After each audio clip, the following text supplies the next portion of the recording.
Dani sudah bertahun-tahun tidak pulang ke kampung halamannya. Kali ini, ia memutuskan untuk mudik ke kampung Karangpetaka, sebuah desa terpencil yang bahkan tidak ada di peta digital. Orang tuanya sudah lama pindah ke kota, tapi rumah peninggalan kakeknya masih berdiri di sana. Perjalanan ke kampung itu tidak mudah. Setelah turun dari bus terakhir, Dani harus naik ojek melewati jalan setapak yang gelap dan berbatu. Semakin mendekati kampung, udara terasa lebih dingin dari seharusnya. Pohon-pohon tinggi di kiri kanan jalan seolah membentuk dinding yang mengurungnya.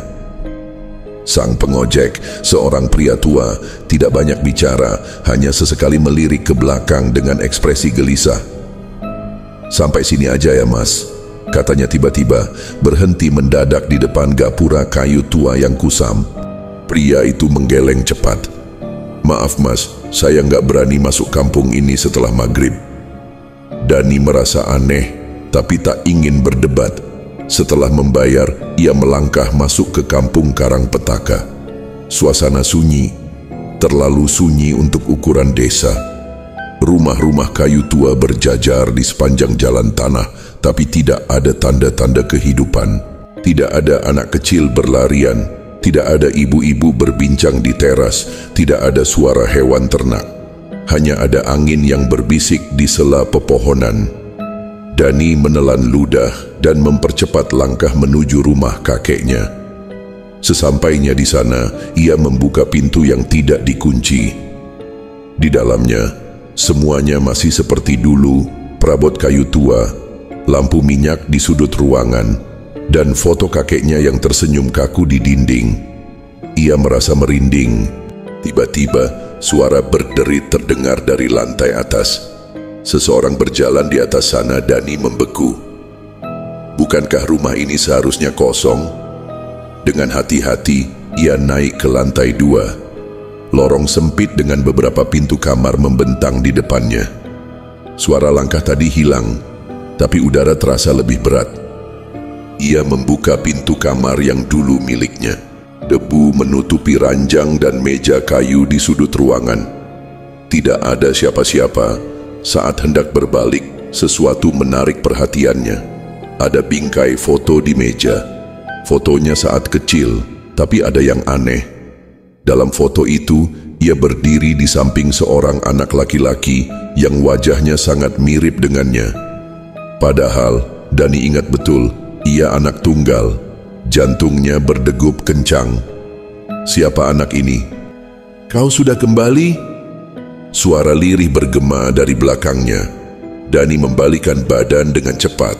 Di ambang pintu, berdiri seseorang yang wajahnya sama persis dengan dirinya. Pucat, kurus, dengan senyum tipis yang tidak sampai ke mata. "Akhirnya kau kembali," sosok itu mengulang, suaranya dingin. "Aku sudah lama menunggu." Dani mundur selangkah. "Siapa kau? Sudah lupa?" Sosok itu tertawa pelan. "Aku adalah bagian darimu yang kau tinggalkan di sini. Ingatan yang kau buang. Kita dulu selalu bersama sampai kau pergi dan melupakan semuanya." Tiba-tiba kepala Dani terasa sakit. Ingatan-ingatan buram melintas di benaknya. Ia dan anak itu bermain bersama di kampung ini, tertawa, berlarian di antara pepohonan. Lalu ada sesuatu yang mengerikan terjadi, sesuatu yang gelap, sesuatu yang selama ini ia lupakan. Kampung ini bukan sekadar kampung biasa. Ini adalah tempat ia dulu menghilang sementara tubuhnya kembali ke dunia nyata. Dan kini, setelah ia kembali, bagian yang tertinggal di kampung ini menuntutnya. Tiba-tiba, semua lampu padam. Suara bisikan menggema dari segala arah, bayangan-bayangan bergerak di dinding. Dani berlari keluar rumah, tapi jalanan kampung telah berubah. Rumah-rumah terlihat lebih tua, lebih rusak, seperti sudah ditinggalkan berpuluh-puluh tahun. Tidak ada tanda-tanda kehidupan, hanya kesunyian yang mencekik. "Kau tidak bisa pergi," suara itu terdengar lagi, kini lebih dekat. Dani menoleh. Sosok yang mirip dengannya berdiri tepat di belakangnya dengan mata kosong dan senyum yang lebih lebar. Karena kau sudah menjadi bagian dari kampung ini, semuanya gelap. Dani menoleh.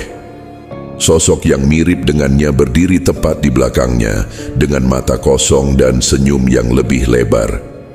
Karena kau sudah menjadi bagian dari kampung ini, semuanya gelap.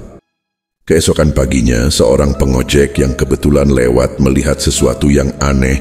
Rumah-rumah tua di kampung itu masih berdiri, tapi ada satu hal yang tidak biasa. Di depan rumah tua di ujung desa, ada bingkai foto berdebu yang sebelumnya tidak ada. Foto seorang pemuda yang tersenyum, berdiri di samping sosok yang wajahnya nyaris identik. Di bawah foto itu, tertulis sebuah nama Dani. Dani terbangun dengan tubuh menggigil. Ia tergeletak di tanah, di depan rumah kakeknya. Matahari sudah tinggi, menandakan siang telah tiba. Dadanya naik turun, napasnya tersengal. Tubuhnya masih ada. Ia masih hidup, tetapi kampung itu sunyi, terlalu sunyi. Dani berdiri dengan kaki gemetar, mencoba memahami apa yang terjadi. Ingatan semalam masih segar, sosok yang mirip dengannya, foto aneh, suara-suara bisikan. Tapi sekarang semua tampak biasa saja. Rumah-rumah tua berdiri diam, jalan tanah terbentang kosong. Tidak ada bayangan bergerak, tidak ada sosok menyeramkan. Namun, ada satu hal yang membuatnya merinding. Jejak kakinya di tanah tidak ada. Dani mengusap wajahnya, menenangkan diri. Ini cuma mimpi, bisiknya. Hanya mimpi buruk. Ia memutuskan untuk pergi. Kampung ini bukan tempat yang seharusnya ia tinggali. Dengan langkah cepat, ia menuju gapura kayu tempat ojek tadi malam menurunkannya. Namun, begitu ia keluar dari kampung, sesuatu terasa aneh. Jalan setapak yang seharusnya membawanya kembali ke kota kini tampak asing. Pepohonan lebih rapat, jalannya lebih sempit, seolah-olah hutan telah menelan jalur keluar. Panik mulai merayapi tubuhnya. Ia merogoh saku mencari ponselnya. Layar ponsel menyala, tetapi tidak ada sinyal. Bahkan jam di layar menunjukkan waktu yang tidak masuk akal. Ini pasti gangguan. Dani mencoba menenangkan diri. Ia berjalan terus, mengikuti instingnya. Namun setelah 15 menit berjalan, ia kembali ke tempat yang sama, gapura tua kampung Karangpetaka. Dani menahan napas. Nggak mungkin, aku kan berjalan lurus. Ia mencoba lagi. Kali ini dengan lebih hati-hati ia memastikan setiap langkahnya berbeda, menandai pohon dengan batu, bahkan mencoba berlari. Namun, setiap kali ia melangkah keluar, ia selalu kembali ke titik awal. Kampung ini tidak membiarkannya pergi. Dani terduduk di tanah, frustrasi dan ketakutan. Apa yang terjadi? Apakah ia terjebak? Tiba-tiba, suara langkah kaki terdengar dari dalam kampung. Dani menoleh. Dari kejauhan, seseorang berjalan mendekat. Seorang pria tua dengan pakaian lusuh dan wajah keriput yang tampak mengenalinya. Kau akhirnya sadar juga, kata pria itu dengan suara serak. Dani berdiri, matanya penuh tanya. Pak, saya siapa? Kenapa saya nggak bisa keluar dari kampung ini? Pria tua itu menghela napas panjang. Kau seharusnya tidak kembali, nak. Kampung ini bukan tempat orang biasa.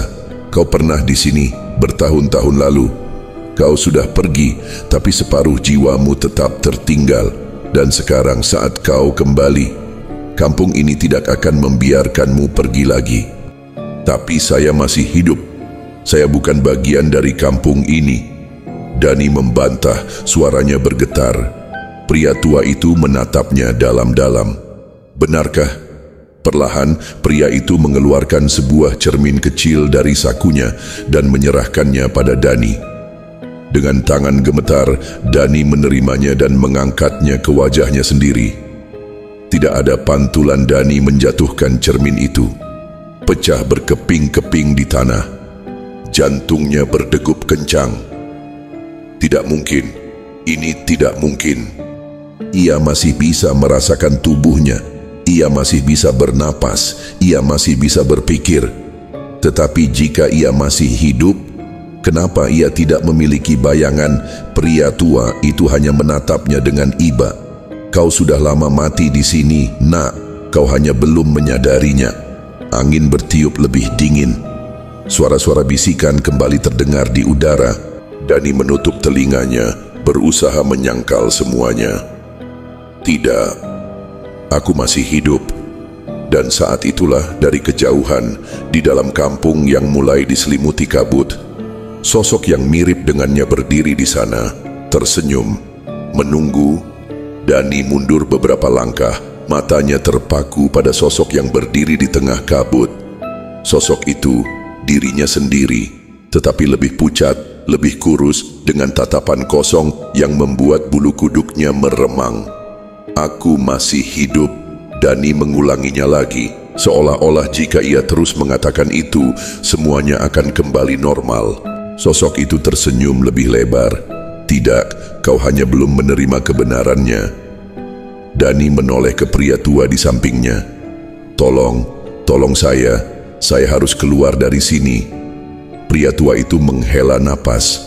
Ada satu cara, tapi kau harus benar-benar yakin kau ingin pergi. Apapun, saya akan lakukan apa saja.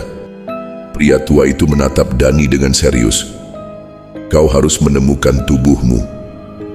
Kata-kata itu menghantam Dani seperti pukulan keras di dada. Tubuhnya? Bukankah tubuhnya ada di sini? Ia bisa berjalan, bisa bernapas, bisa berbicara. Tapi kalau itu benar, di mana tubuhnya yang sebenarnya? Pria tua itu berjalan mendahului, mengisyaratkan Dani untuk mengikutinya ke dalam kampung. Dani ragu sejenak, tetapi pilihan apa yang ia miliki? Ia tidak ingin terjebak di tempat ini selamanya. Kampung Karangpetaka kini terasa lebih mencekam. Kabut semakin tebal, suara-suara aneh bergema dari sudut-sudut rumah tua yang tampaknya semakin usang. Dani bisa merasakan mata-mata tak terlihat mengawasinya dari balik jendela kosong. Apa yang sebenarnya terjadi padaku? Dani bertanya saat mereka berjalan menyusuri jalan setapak yang kini terasa lebih panjang dan gelap. Kau pernah datang ke kampung ini bertahun-tahun lalu, pria tua itu menjelaskan. Tapi kau tidak pernah pergi. Bohong, Dani menggeleng cepat. Saya pergi ke kota, saya punya kehidupan normal. Pria itu berhenti dan menatap Dani dengan iba. Kau yakin? Dani terdiam, pikirannya berputar. Kenangan tentang masa lalunya tiba-tiba terasa kabur. Apakah benar ia pergi ke kota? Atau apakah itu hanya sesuatu yang ia yakini selama ini? Mereka tiba di sebuah sumur tua di tengah kampung. Batu-batunya berlumut dan bau busuk samar-samar tercium dari dalamnya. Disinilah tubuhmu, kata pria tua itu dengan suara pelan. Dani menelan ludah, jantungnya berdebar kencang. Ia melangkah mendekat dan mengintip ke dalam sumur. Gelap, hanya kegelapan yang dalam. Kemudian sesuatu bergerak di bawah sana. Dan saat itulah ia melihatnya. Sesosok tubuh membusuk terendam di dasar sumur. Tubuhnya M sendiri. Dani tersentak mundur, tubuhnya gemetar. Tidak, ini tidak mungkin. Kau harus menerima kenyataan, kata pria tua itu. Hanya dengan menerima, kau bisa benar-benar bebas. Dani menggeleng, air matanya mengalir. Ia tidak bisa menerimanya. Ia tidak mati, ia masih hidup. Tapi saat ia melihat bayangan di air sumur, ia sadar pantulannya tidak ada. Saat itu juga sesuatu mencengkeram pundaknya. Ia menoleh. Sosok yang mirip dengannya kini berdiri di sampingnya. Wajahnya lebih jelas, hampir seperti cermin, tetapi dengan senyum yang lebih menyeramkan. Kau akhirnya sadar, bisiknya. Tiba-tiba, Dani merasa tubuhnya tertarik ke arah sumur. Ia berusaha melawan, tetapi semakin ia melawan, semakin kuat tarikan itu. Udara di sekelilingnya berputar, kabut menelan kampung, suara-suara berbisik semakin keras. Dani menjerit. Lalu semuanya gelap. Dani terbangun dengan napas tersengal. Ia berada di dalam bus dengan tas ransel masih di pangkuannya. Sopir bus menoleh ke belakang, bingung. "Mas, nggak apa-apa." Dani mengedarkan pandangan. Ia berada di dalam bus yang melaju di jalan raya menuju kota. Ia mengenali jalan ini adalah rute yang seharusnya ia ambil setelah meninggalkan kampung. Dani mengusap wajahnya. "Aku hidup?" Ia melihat tangannya. Ada bayangan. Ia menyentuh dadanya. Jantungnya masih berdetak. Apakah semua itu hanya mimpi? Ia membuka ponselnya. Waktu di layar menunjukkan pukul 2 siang, bukan lagi jam 12 malam, semuanya tampak normal. Tetapi saat ia membuka galeri fotonya, jari-jarinya membeku. Ada satu foto yang tidak pernah ia ambil. Foto dirinya berdiri di depan rumah tua di kampung Karangpetaka, dan di sampingnya sosok yang mirip dengannya, dengan senyum tipis yang membuat darahnya membeku. Layar ponselnya tiba-tiba padam. Dani menatap layar ponselnya yang tiba-tiba mati. Jantungnya berdebar kencang. Ini tidak mungkin. Ini seharusnya sudah berakhir. Bus melaju dengan tenang di jalan yang lengang. Langit senja mulai menguning, menciptakan suasana yang seharusnya hangat. Tapi tidak bagi Dani. Pikirannya kacau, tangannya gemetar saat mencoba menyalakan ponsel, tetapi tidak ada respons. Lalu ia melihat ke jendela di pantulan kaca. Ia melihat sesuatu yang seharusnya tidak ada. Di deretan kursi belakang, seorang penumpang duduk diam, wajahnya identik dengan Dani, tetapi lebih pucat, dengan mata gelap yang kosong. Sosok itu tersenyum. Dani membalikkan badan secepat kilat. Kosong, kursi belakang itu kosong, tidak ada siapa-siapa. Tetapi saat ia kembali melihat pantulan kaca, sosok itu masih ada di sana. Lebih dekat, lebih nyata. Bus tiba-tiba bergetar, seperti melewati jalan yang kasar. Dani menoleh ke sopir. Pria itu tampak biasa saja, tidak merasakan ada yang aneh. Tapi Dani tahu, sesuatu tidak beres. Lalu sebuah suara berbisik di telinganya, "Kau pikir kau sudah pergi?" Suara itu terdengar dari belakang. Perlahan, dengan napas tercekat, Dani menoleh. Sosok itu kini duduk di kursi di sebelahnya. Terlalu dekat, terlalu nyata. Wajahnya seperti bayangan cerminnya sendiri, tetapi dengan senyum yang mengerikan. "Aku ikut denganmu." Bus bergetar lebih keras. Dunia terasa berputar. Suara bisikan itu semakin banyak, semakin mendekat. Dani berusaha berteriak, tetapi suaranya tercekat di tenggorokan. Pemandangan di luar jendela berubah. Jalan raya yang seharusnya menuju kota kini tampak berbeda, gelap. Pohon-pohon yang melintas di jendela bukan pohon kota, melainkan pepohonan tinggi yang menyesakkan. Kampung Karangpetaka. Bus ini bukan menuju kota. Dani mencoba berdiri, tetapi tubuhnya terasa berat. Kepalanya pusing. Ia mencoba berbicara pada sopir, tetapi pria itu tidak merespons, seolah-olah tidak bisa mendengar atau melihatnya. Lalu sesuatu yang lebih mengerikan terjadi.